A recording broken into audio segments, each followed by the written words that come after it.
우리에게 주시는 하나님의 말씀은 에베소서 2장 8절의 말씀입니다. 신약성경 에베소서 2장 8절의 말씀입니다. 한 목소리로 봉독합니다. 너희는 그 은혜에 의하여 믿음으로 말미암아 구원을 받았으니 이것은 너희에게서 난 것이 아니요 하나님의 선물이라. 아멘. 할렐루야. 잘 나오셨습니다. 이 우중에도 이렇게 주일 예배를 잊지 않고 주님의 처소를 인해서 올라오신 여러분들 하나님의 이름으로 축복합니다. 옆에 있는 사람한테 인사하면서 기적이 일어납니다. 앞뒤로 다시 인사하면 당신에게 기적이 일어납니다.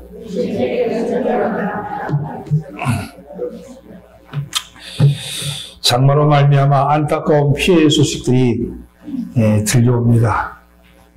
이번 장마는 지구온난화로 말미암아 유례 없이 그렇게 길어지고 있습니다. 북쪽에 있는 한냉전선이 있는데 그 한냉전선, 찬바람이죠. 찬 공기를 평소 같으면 밑에서 올라오는 북태평에서 올라오는 더운 공기가 쑥 위로 올려버리면 장마가 싹 지나가는데 이게 위에 있는 찬 공기가 세력이 막 세지면 밑으로 내려오고 더운 공기가 힘을 또 발휘하고 올라가고 오르락내리락 해가지고 한반도에 이 장마전선이 걸쳐가지고 이렇게 긴 그런 장마가 되고 있죠. 찬 공기와 더운 공기의 힘겨루기로 말미암아 밑에 사는 사람들은 참 고통을 많이 겪고 있는 게 지금의 모습입니다. 이런 자연현상을 바라보면서 새삼스럽게 창조주 하나님의 놀라우신 그런 힘을 느끼게 됩니다. 인간이 아무리 지혜가 있다 그러고 아무리 기술 문명이 발달했다 할지라도 자연의 운행 앞에서는 무용지물이죠. 고기압과 저기압이 어떻게 만들어지고 또 그 변동이 어떻게 되는지 우리가 지식적으로는 알지만은 아무런 영향도 우리가 미칠 수가 없다는 사실입니다. 우리는 하나님의 창조하신 세상에 몸을 담고 살아가는 존재입니다. 내가 만들지 않은 물을 내가 마시고 있고 내가 만들지 않은 나무 덕분에 내가 살아가고 내가 만들지 않은 꽃과 내가 만들지 않은 벌에 의해서 우리는 살아가는 그런 존재죠. 내가 만들지 않은 수많은 동물과 식물들, 공기, 우리 눈에 보이지 않는 여러 가지의 것들로 인해서 우리가 쾌적한 삶을 살아갈 수 있게 되었습니다. 저 하늘의 별들과 저 땅에 기는 개미 한 마리도 창조주 하나님의 손길에 의해서 만들어진 것이죠. 이것은 우리에게 값없이 주신 선물입니다. 그런데 우리가 사는 이 우주가 하나님이 창조하신 하나님의 작품이요 우리에게 값없이 주신 선물이라는 사실을 알면서 살아가는 사람이 있고 모르면서 살아가는 사람들이 있다는 것입니다. 사실 대부분의 세상 사람들은 이 놀라운 자연, 이 우주 만물이 하나님으로부터 시작되었다는 사실을 모르면서 살아가고 있죠. 그것을 아는 사람들이 바로 우리들 그리스도인들입니다. 그런데 이 사실을 인식하는 사람들이 자연을 바라보는 것과 인식하지 못하는 사람들이 자연을 바라보는 것은 전혀 다르다는 겁니다. 사실은 우주 만물이 하나님에서 창조된 사실을 아는 사람만이 하나님의 놀라운 힘과 하나님께 감사를 드릴 수 있는 것이겠죠. 어느 가정에 삼형제가 있었대요. 근데 이 삼형제가 도시로 나가가지고 각각 나름대로 큰 성공을 거두었습니다. 그러던 어느 날 함께 모여서 시골에 살고 혼자 살고 계신 어머니, 그 어머니에게 그 선물한 것들을 가지고 서로 자랑을 하고 있었습니다. 첫째 아들이 이렇게 자랑스럽게 말했습니다. 나는 어머니께 큰 집을 지어드렸다고. 난 큰 집을 지어드려서 어머니가 쾌적하게 살 수 있게끔 해드렸어. 이렇게 얘기했더니 곧이어서 둘째가 하는 얘기가 형 나는 어머니께 벤츠 자동차를 한대 구입해드렸어. 그래서 움직일 때마다 늘 편하게 하시라고 벤츠 자동차를 구입해드렸어. 이게 또 자랑을 하는 거예요. 그때 뒤에 있던 셋째가 미소를 지으면서 형제에게 자랑을 합니다. 형님들, 아무래도 내가 제일 좋은 선물 한 것 같은데? 나는 우리 어머니가 제일 좋아하시는 것이 성경 읽기잖아. 그래서, 근데 요즘 어머니가 눈이 안 좋으셔서 성경 읽기가 어렵지 않소? 그래서 내가 성경 전체를 딸딸 외울 수 있는 앵무새 한 마리를 구입해서 선물로 드렸어요. 근데 얼마나 이 앵무새가 영특한지, 이 앵무새는 어머니가 성경 무슨 책에 몇 장 몇 절이냐고 묻기만 하면 졸졸졸졸 그렇게 말을 하는 아주 특별하게 훈련을 받은 그런 앵무새라고. 이걸 구입하느라고 집값보다도 자동차 값보다도 훨씬 많이 들어서 내가 어머니한테 제일 좋은 선물한 거 아니겠어? 이렇게 사랑을 하고 있었답니다. 그리고 얼마 후에 삼형제는 어머니로부터 감사 편지를 받게 되었어요. 첫째에게 감사 편지를 했습니다. 첫째야 보아라. 내가 지어진 집 참 좋구나. 내가 살기에 참 편하고 좋다. 방도 여러 개고 거실도 넓고 참 좋은데 나는 사실은 지금 방 하나만 쓰고 있단다. 그 넓은 집을 청소하려니까 너무 힘이 들어서 내 방 하나만 쓰고 있단다. 이렇게 편지가 왔대요. 둘째에게도 편지가 왔는데 둘째야 보아라. 나는 너무 늙어서 여행하기가 힘들어서 대부분의 시간을 집에서 보낸단다. 그리고 네가 구입해준 좋은 승용차는 탈 기회가 별로 없구나. 그래서 늘 집에 세워놓고 자랑만 하고 있단다. 그런데 네가 보낸 운전수는 참 버릇이 없더구나. 이렇게 왔대요. 셋째에게도 또 편지가 날라왔습니다. 사랑하는 셋째 아들아 보아라. 넌 정말 엄마가 무엇을 좋아하는지 네가 너무도 잘 알고 있구나. 네가 보내준 작은 닭을 정말 맛있게 먹었다. 근데 요즘 닭은 죽으면서도 사람 말을 하더구나. 그 귀한 앵무새를 닭인 줄 알고 잡아 드셨어. 여러분, 선물을 받은 사람은 그 가치가, 선물의 가치가 어떤 것인 것을 알아야지만이, 그래야지 그 가치에 따르는 그 기쁨을 누릴 수 있죠. 받은 사람이 그 가치를 모르면 선물의 의미는 값을 잃고 마는 법이죠. 그 귀한 앵무새, 그 앵무새가 닭인 줄 알고 잡아 드신 우리 할머니, 이 할머니, 어머니는 어머니에게 그 앵무새는 닭 한 마리의 가치밖에는 안 돼 보인 것 아니겠어요? 선물이 무엇입니까? 다른 사람으로부터 받는 것이죠. 근데 누군가로부터 어떤 것을 받았다고 했을 때 그것이 선물일까 아닐까? 그것을 어떻게 표현하냐에 따라서 그 받은 것은 다르게 표현이 됩니다. 내가 일한 대가로 받았다면 그것은 사례겠죠. 어떤 물건을 받는데 내가 일한 대가라면 사례겠죠. 또 어떤 것을 받는데 그 받은 것에 대한 대가를 요구한다면 그건 뇌물이겠죠. 여러분, 그 어떤 대가도 없이 그냥 받는 것, 그것이 선물 아니겠습니까? 같은 물건이라도, 같은 돈을 받았다 할지라도 어떤 것은 뇌물이 되고 어떤 것은 선물이 될까요? 선물과 뇌물의 차이는요, 서서 받으면 선물이고, 앉아서 받으면 뇌물이래요. 여러분, 웃고 받으면 선물이고, 그냥 받으면 뇌물이 됩니다. 악수하고 받으면 선물이고, 바꿔도 악수 안 하면 뇌물이에요. 여러분, 그리고 바꿔서 잠이 잘 오면 그건 선물이고, 바꿔서 잠이 안 오면 그건 뇌물이 됩니다. 그리고 어떤 것을 잘 보이거나 덕을 보이려고 하면 뇌물이고, 바라는 것 없이 받으면 선물이에요.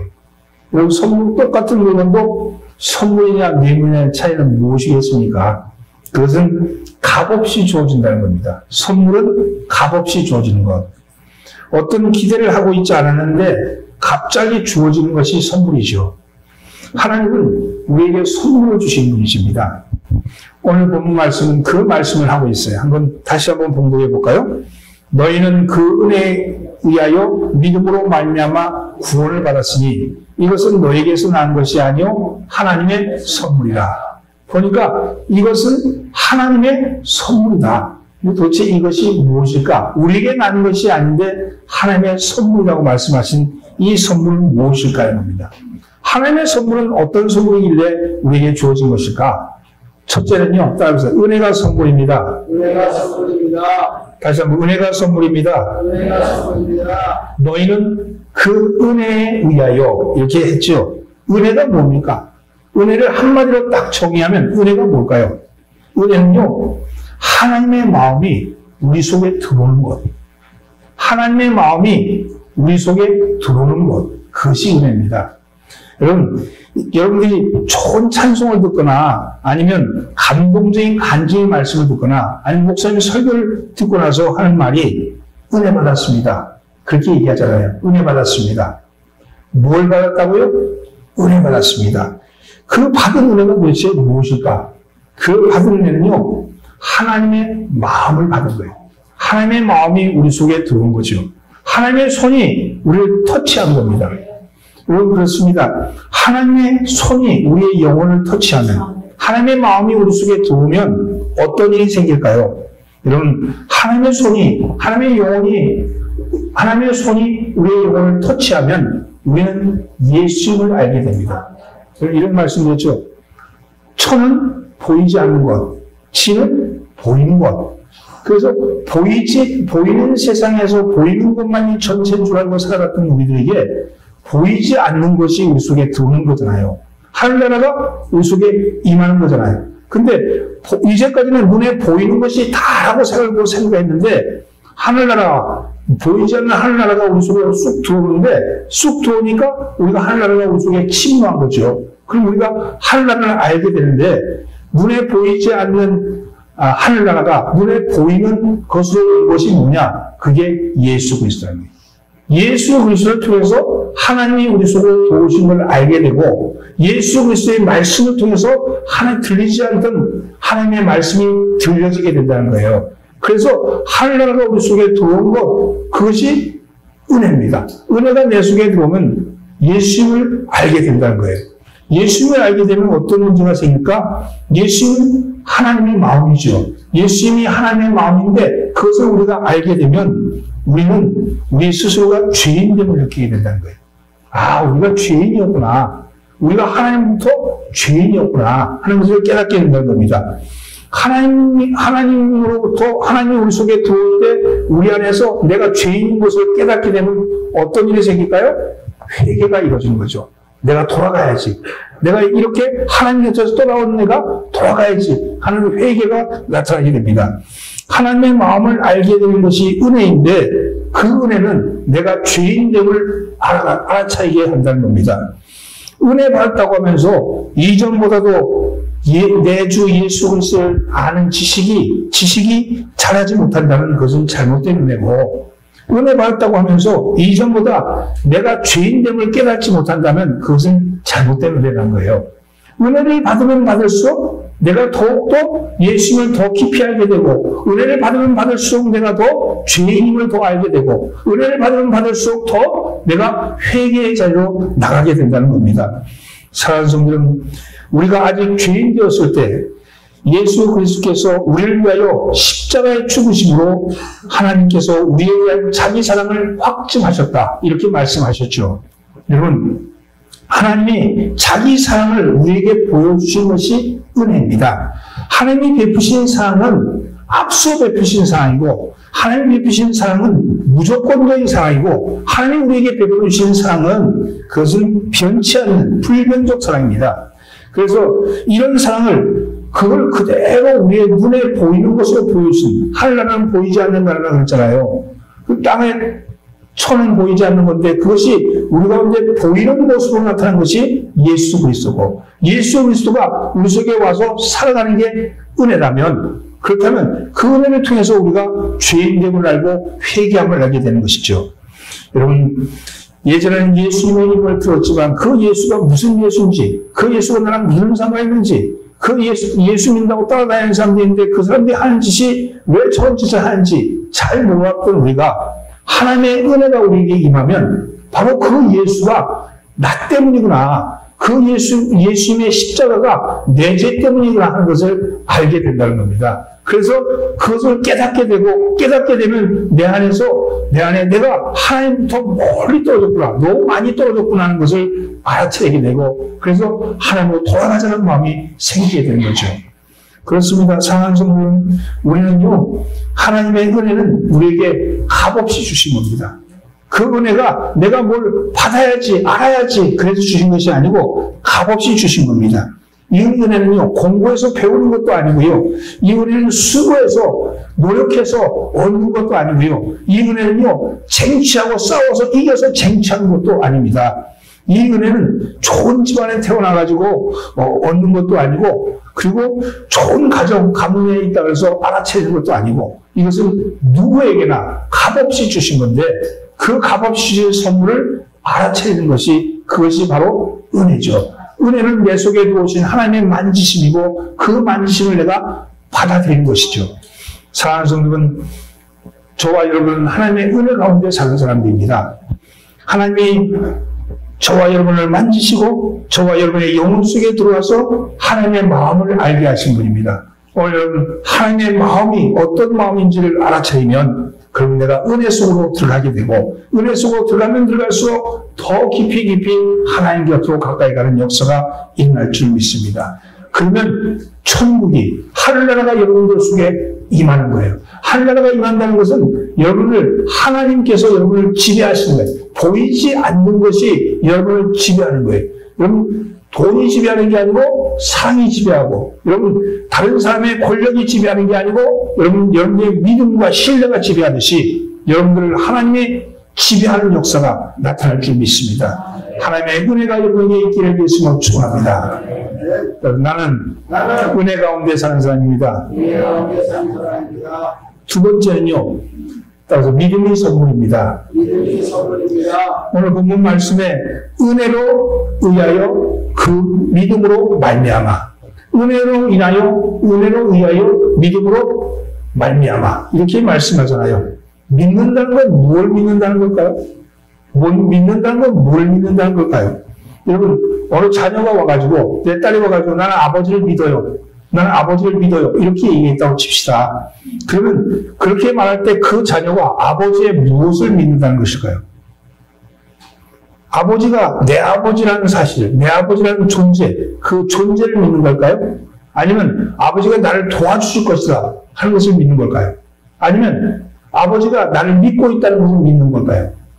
이 세 가지 다가 포함될 겁니다. 아버지의 존재나 아버지의 도움이나 아버지의 믿음이나 이걸 다 믿는다는 말로 표현하지 않습니까? 그러면 이것은 이것은 하나님에 대해서도 해당이 되는 거죠. 그 하나님을 믿는다는 것이 바로 그겁니다. 존재와 도움과 그리고 믿음, 그걸 믿는다는 거예요. 그런데 하나님의 무엇을 믿는다는 거냐? 구체적으로 얘기하면 내가 믿는다는 건데 하나님의 무엇을 믿는다는 거냐? 첫째는요, 하나님이 날 사랑하신다는 그 사랑을 믿는다는 거예요. 하나님이 날 사랑하고 계시다는 그 사랑을 믿는다는 겁니다. 하나님이 세상을 사랑하셨다고 그렇게 표현되어 있죠. 여러분 잘 아는 요한복음 3장 16절 말씀, 하나님이 세상을 이처럼 사랑하사 독생자를 주셨으니 이는 그를 믿는 자마다 멸망치 않고 영생을 얻게 하려 하심이라. 하나님이 세상을 이처럼 사랑하사, 하나님이 사랑하셨다는 거예요. 하나님이 세상을 사랑하셨다는 겁니다. 이 세상을 하나님이 사랑하셔서 뭐 하셨어요? 독생자를 주셨다는 거예요. 여러분, 그 독생자를 주시는 무엇 때문입니까? 독생자를 통해서 우리를 살리려고 그러셨다는 거 아니에요. 독생자를 통해서 우리를 살리시려고. 그 말씀이 요한일서 4장 9절 말씀에 있죠. 하나님의 사랑이 우리에게 이렇게 나타난 바 되었으니 하나님이 자기의 독생자를 세상에 보내심은 그로 말미암아 우리를 살리려 하시니라. 독생자를 주셨는데 그 독생자를 말미암아 우리를 살리려고 그러셨다. 이렇게 말씀합니다. 여러분, 이것은 하나님이 우리를 살리시기 위해서 독생자를 보내신 그것은 무엇 때문이냐? 하나님이 우리를 사랑하기 때문에 그렇다는 거예요. 그럼 내가 뭘 믿느냐? 하나님의 사랑하심, 하나님이 나를 사랑하심을 믿으셔야 돼. 여러분, 하나님이 나를 사랑하시는 걸 믿으시기 바랍니다. 아멘? 하나님 나를 사랑하십니다. 여러분, 이거에 흔들리지 마세요. 이게 흔들려지면 믿음이 흔들려지는 거예요. 하나님이 나의 사랑하심을 믿는 거예요. 두 번째는요, 하나님의 소망을 믿는 겁니다. 하나님의 소망. 하나님이 아브라함을 불러서 이렇게 말씀하십니다. 내가 너로 큰 민족을 이루고 내게 복을 주어 내 이름을 창대하게 하리니 너는 복이 될지어다. 여러분 75세 아브라함에게 하나님이 나타나가지고 이렇게 말씀하시는 거예요. 너로 큰 민족을 이루고 내게 복을 주어서 내 이름을 창대케 할 거다. 이렇게 얘기합니다. 지금 75세 이 아브라함, 사라, 그 사라를 향해서 얘기하는데 이 이름이 큰 민족이 이루어졌습니까? 이 사람이 복이 그에게 임해서 복이 넘치는 사람이 되었습니까? 이 사람이 그 이름이 창대하게 되었습니까? 아무것도 된 게 없어요. 이 두 늙은이에게, 자식도 없는 늙은이에게 나타나가지고 그렇게 말씀하시는 거예요. 근데 아브라함은 그것을 믿은 거예요. 이게 뭐냐? 하나님의 비전이잖아요. 하나님이 보여주신 비전이죠. 하나님의 약속. 그걸 믿는다는 거예요. 내가 믿는다는 건 뭘 믿는다는 거예요? 하나님의 약속을 믿는다는 거예요. 하나님의 약속, 내 약속이 아니고 내 기대가 아니고 하나님의 기대, 하나님의 약속, 하나님의 비전을 믿는다는 겁니다. 그뿐입니까? 여러분 떨기나무 불꽃 아래서 80세 된 모세, 그 불꽃을 보면서 부들부들 떨고 있는 그에게 하나님이 나타나서 뭐라고 말씀합니까? 하나님이 출애굽기 3장에 보면 하나님이 이르시되 내가 반드시 너와 함께 있으리라. 내가 그 백성을 애굽에서 인도해낸 후에 내가 이 산에서 하나님을 섬기리니 이것이 내가 너를 보내는 증거니라. 지금 이 산에서 섬기는데 누가 와서 섬기냐? 내가 이 백성을 데리고 인도에서 낸 후에 섬긴다는 거예요. 지금은 80세 된 늙은이 모세만 서 있을 뿐입니다. 그런데 그를 향해서 민족이 와서 이 산에서 경배하게 될 것이다. 이건 누구의 비전이에요? 하나님의 비전이죠. 하나님의 소망 아닙니까? 그뿐입니까? 여러분 이런 말씀도 있죠. 여호수아에게 나타나서 하신 말씀. 모세가 지금 하나님나라에 갔습니다. 모세가 죽었어요. 이 억센 백성들 앞에서 내가 이 백성들을 데리고 이 적과 구리들을 흐르는 약속의 땅이라는 이 땅에 어떻게 점령해 들어갈까? 어떻게 물쳐들어갈까? 두렵고 떨고 있는 여호수아에게 나타나서 하신 말씀. 내 평생에 너를 능히 대적할 자가 없으니 내가 모세와 함께 있었던 것 같이 너와 함께 있을 것입니다. 내가 너를 떠나지 아니하며 버리지 아니할 것이다. 모세와 함께 했던 것 같이 내가 너와 함께 할 거다. 그러면서 그에게 주시는 게 뭐야? 가고 담대하라. 너는 내가 그들의 조상에게 맹세하여 그들에게 주려고 한 땅을 이 백성에게 차지하게 하리라. 지금 땅에 들어가지도 못했는데 그 땅을 내가 차지하게 될 것이다. 이게 누구의 비전입니까? 하나님의 비전이죠. 오늘 사랑하는 성도들, 우리가 믿는다 그러는 건요, 내가 바라는 바람이 아니고 내가 소망하는 소망이 아니고 하나님이 소망을 믿는다는 거예요. 하나님의 약속을 믿는다는 거예요. 오늘 사랑하는 성도 여러분들에게 하나님의 약속이 있어요. 각자에게도 약속이 있으시고 여러분 이 민족을 향한 약속도 있고 우리 하나님의 백성을 향한 약속도 있습니다. 그 약속을 믿는다는 거예요. 이게 바로 믿는다는 거죠. 세 번째는요, 하나님이 나를 믿는다는 건 또 뭡니까? 하나님이 나를 믿으신다는 걸 믿는다는 거예요. 내가 아버지를 믿어요 이렇게 얘기할 때 아버지가 나를 믿는다는 걸 믿는다는 겁니다. 여러분 이런 거죠. 내가 하나님을 믿는다고 고백하는 것은 나의 의지와 나의 신념이지만 그 의지와 신념의 근거가 뭐냐는 거예요. 그것은 하나님이 나를 믿는다는 거예요. 하나님이 나를 믿는다는 것. 여러분 하나님이 나를 믿으시고 떠나지 아니하신다고 말씀합니다. 신명기 31장 8절 말씀. 그리하면 여호와 그가 내 앞에서 가시며 너와 함께하사 너를 떠나지 아니하시며 버리지 아니하시리니 너는 두려워하지 말라 놀라지 말라. 여러분 보세요. 하나님이 나와 함께한다는 건요, 나를 믿으신다는 거예요. 나를 믿으신다는 거예요. 나를 믿는 믿음으로 함께한다는 겁니다. 여러분 실패와 낙담의 현장에도 하나님 우리에게 위로하시면서 내가 너와 함께하겠다. 난 너를 믿어. 난 널 믿어. 나는 번번이 쓰러지고 번번이 넘어지고 번번이 다치고 원망하고 번번이 다쳐 불평하고 있는데 근데 내 어깨를 두드리시면서 나는 널 믿어. 난 네가 일어날 줄 믿어. 이렇게 말씀하시는 하나님의 믿으심입니다. 사랑하는 성도 여러분 세상 사람들은 믿음을 자기 자신이 가진 정신력이나 혹은 의지나 신념이나 혹은 정신 상태라고 생각합니다. 그래서 믿음이 내가 믿습니다 하다 보니까 내가 뭐가 믿음이 있는 줄 알아. 내가 믿음의 근거인 줄 알아. 내가 믿는다는 게요, 그게 얼마나 허망한지 몰라요. 오늘 믿습니다 그러는데 어느 순간 되면 그게 흔들흔들한 거예요. 내가 믿습니다 그러는데 상황이 막 흔들리면 내가 믿습니다, 내가 막 흔들리는데, 근데 그게 믿음의 근거가 아니고요, 하나님이 날 믿으시는 거예요. 하나님이 날 믿으시는 걸 내가 인정하는 거예요. 하나님이 날 믿고 계신다는 걸 내가 받아들이는 거예요. 그게 믿음인 거죠. 여러분, 하나님이 나를 믿으신다는 사실을 내가 인정하고 받아들일 때, 그때 그것을 우리는 믿음이라고 말합니다. 성경적 믿음은요, 국어사전적인 믿음은 여러분 자기 자신에게서 나오는 것이지만, 우리가 하는 믿음은 하나님의 믿음의 근거라는 거예요. 하나님이 먼저 나를 믿으신 거야. 그리고 그 믿음, 하나님의 믿으심을 내가 인정하는 거죠. 성령의 믿음은 자기 자신에게 나오지 아니하고 행위에서 나오지 아니하고 오직 하나님의 선물입니다. 어떤 사람이 내가 예수 믿어보려고 해도 안 되는 거야. 응? 내가 예수 믿어보려고 교회 나와도 안 되는 거야. 왜 그런 줄 아십니까? 그게 믿음의 근거가 자기에게 있기 때문에 그런 거예요. 와서 보니까 믿으려고 해도 이해가 안 되고, 이렇게 믿으려고 해도 이해가 안 되고, 이렇게 해도 도무지 이게 믿음이 안 생겨. 근데 그게 믿음이 아니고, 내가 믿습니다 이렇게 고백하는 건요, 하나님이 나를 믿으시는 걸 믿습니다는 거야. 여러분, 하나님이 나를 믿으시는 사실을 믿으시는 게 있으면 좋아합니다. 그 믿음에서 내 믿음의 고백이 나오는 것이죠. 사랑하는 성도는, 성경적 믿음은 그래서 믿음은 하나님의 선물이라고 얘기하는, 나에게 값없이 주시는 선물이죠. 여러분, 하나님 주시는 선물을 받았는데 그 선물을 선물로 여기지 아니하면 아무 소용이 없는 것 같이, 하나님은 지금 우리에게 믿음의 선물을 주셨는데, 내가 너의 근거다, 믿음의 근거다. 아버지가 내가 너를 믿어. 네가 실패했니? 네가 아프니? 네가 망했니? 난 너를 믿어.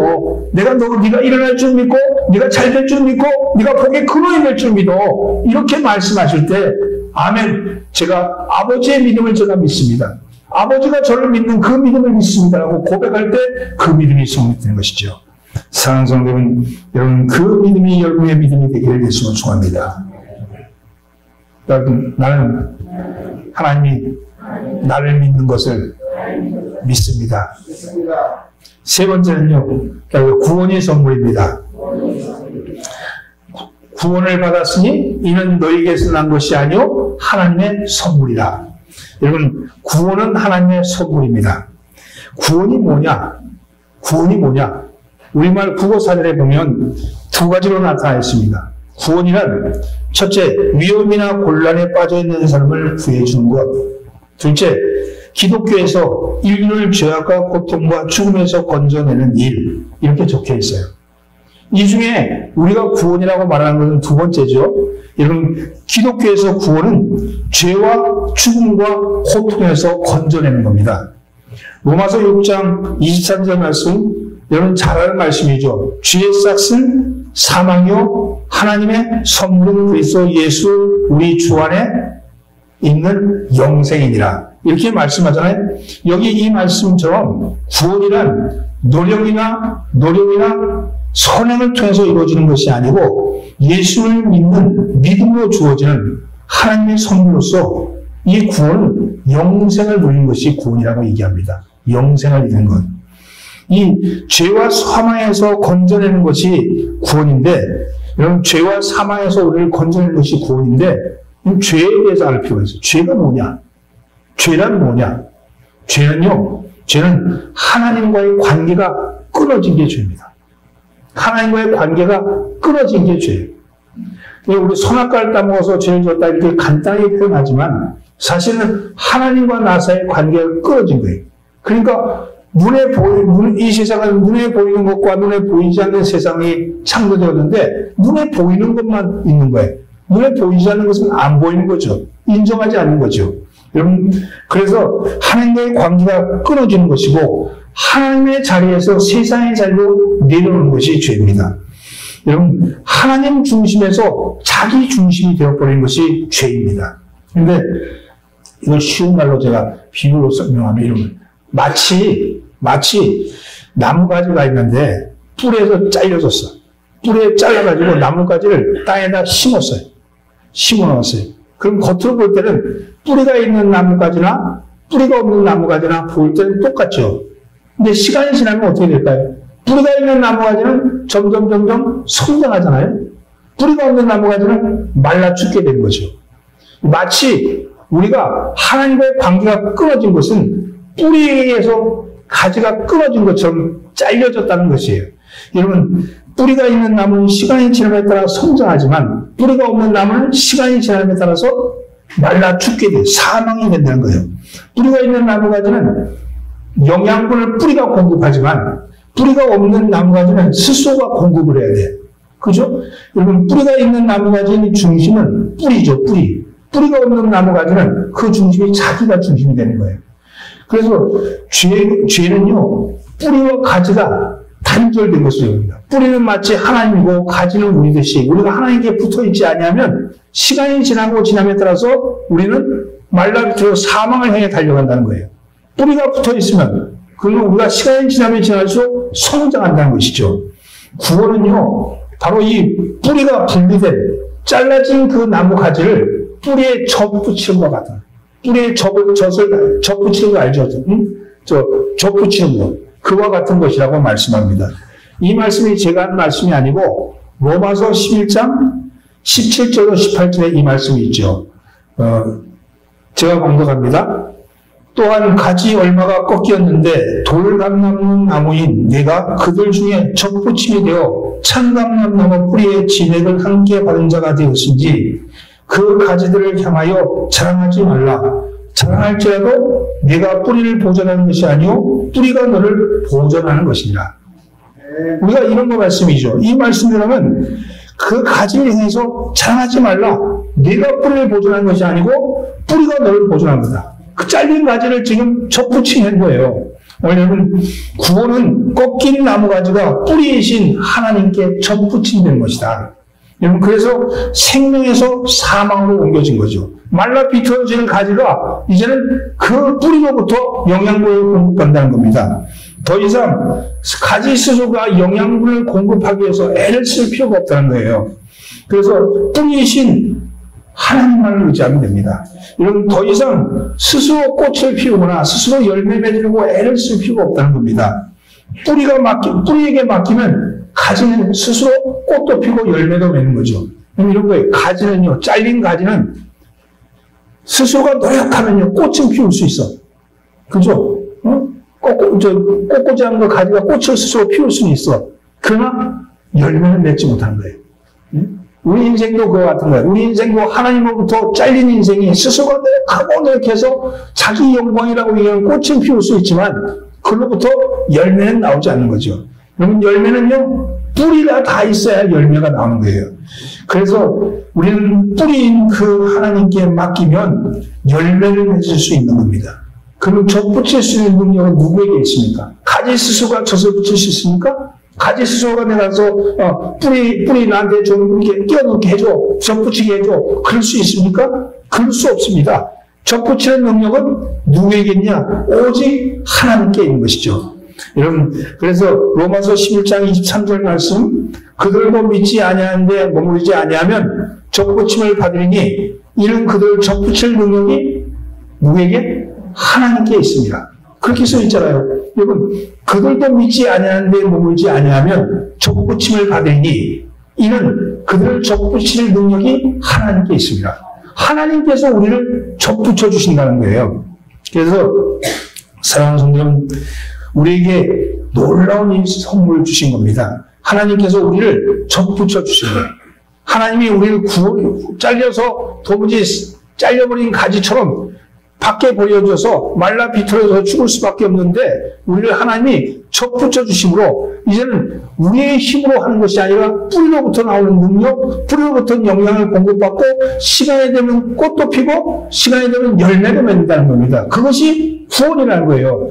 구원은 하나님의 선물이죠. 사랑하는 성도는 하나님이 이 선물을 주셨습니다. 이 선물을 귀하게 여기고 내가 구원받을 내가 내 힘으로 노력해서 내가 열매 맺는 것이 아니라 내가 하나님을 의지하면 하나님이 나를 꽃도 피우게 하시고 열매 맺기도 하신다 하는 그 믿음을 가지고 쓰시기 바랍니다. 너무 오래 또 잘린 가지여서 자기 힘으로 없는 걸 하려고 애를 쓰다 보니까 그것이 습성적으로 익혀져가지고 하나님을 전적으로 의지하기보다는 적부침을 당하고 나서도 자기가 뭔가를 해내려고 자기가 뭔가 애써 하려고 그런 사람들이 많이 있죠. 그러나 성경은 분명히 얘기합니다. 그럴 필요 없이 내가 하나님을 의지하라. 하나님이 너를 꽃 피우게 하고 열매 맺게 할 것이다. 이렇게 말씀합니다. 사랑하는 성도는 우리는 하나님 우리에게 값없이 놀라운 선물을 주셨습니다. 여러분 선물을 받으면 어떻게 합니까? 이게 이렇게 작은 게 뭐 선물이야? 이렇게 불평합니까?